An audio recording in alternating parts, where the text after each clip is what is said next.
When you were little, did you ever dream of becoming an astronaut? Well, Michael Foale did, and he actually made it happen. Born in the UK, Foale completed both his undergraduate and doctorate degrees in Cambridge before joining NASA and going on to become the most experienced UK-born astronaut. Well, he was back in Cambridge to talk about his experiences at a Pint of Science event, and I went along to find out how a UK lad got to be a NASA astronaut. My mother is American, and I am very fortunate in that my mum met my dad in Edinburgh. He was a Royal Air Force officer. She was an American on holiday, on vacation at the Edinburgh Festival. Because of my mum's American citizenship, I would go to America and I would see the State Fair exhibits of spacecraft. And so the combination of my dad being a Royal Air Force pilot and my grandmom, American grandma, taking me to state fairs where they had spacecraft and actually a model of the space shuttle, nothing like what it turned out to be. Those things caught my imagination as a 6-year-old boy. And so I sort of said, I want to be one of those. I want to fly one of those spaceships.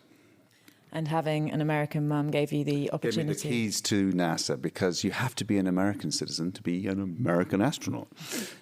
These days, we have the UK Space Agency. Yes. Tim Peake's just gone up, but then you wouldn't have had the opportunity. I was actually planning on Britain being in space when I was a little boy. In fact, even as I went through A-levels and then Cambridge, I still thought the UK might put up a British astronaut paid for by Britain. But Margaret Thatcher, who was the Prime Minister around about the time I was graduating, had made a declaration that there would be no participation by the UK in human spaceflight with the European Space Agency. And that really kind of dashed my hopes of applying as a UK citizen to the European Space Agency. So I just picked up and used my mother's ticket, basically my American citizenship, and went to NASA and tried that route. Thanks for dual nationality, eh? And now you have this huge career in space. Well, my career really began at the Cavendish Labs doing my laboratory astrophysics, and it was an experimental PhD that gave me skills, hands-on skills, doing lab-type stuff. And I also had learned to fly gliders here in Cambridge, out at Duxford in particular. I know now it's out somewhere near Bourne. And that gave me a pilot's license and a PhD, and I went to NASA and said, can I be an astronaut? And of course they said, well, possibly, but not now. And I applied 3 times to be an astronaut, and only on the 3rd try did I get accepted. And I was 30 years old when I was accepted. I was assigned to my first flight in 1992. And the first mission I flew as a scientist astronaut. And I did another mission, again, where we were looking at global warming, carbon dioxide and other things in the atmosphere. And then it was on my 3rd flight that I did my first spacewalk. And that was really the first time I hit the newspapers in the UK. I was Britain's first spacewalker. So on my 4th flight, I was rewarded by my previous ones to go to the Mir space station, and I spent 5 months on the Mir space station. During that time, there was a great drama. We were collided with by a lorry. It was a space lorry called Progress.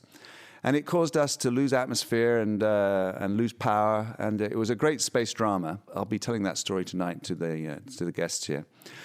After that mission, I worked on the Hubble telescope on my 5th flight, repaired the Hubble Space Telescope in the year 2000, and then my final flight was on the International Space Station as the commander of Expedition 8 from 2003 to 2004. And that takes me to my next question, because you're not going back to space. What does a retired astronaut do?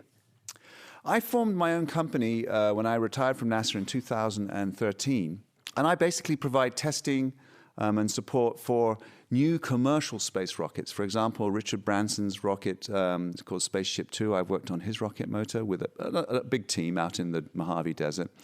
I also have worked on unpiloted drones that would fly very, very high up in the atmosphere. So I do a lot of work that is associated with spaceflight, but not in space. And then personally, I have this passion. I want to introduce green aviation. I want to work on aircraft that are electrically powered and can carry passengers without burning fossil fuels and contributing to global warming.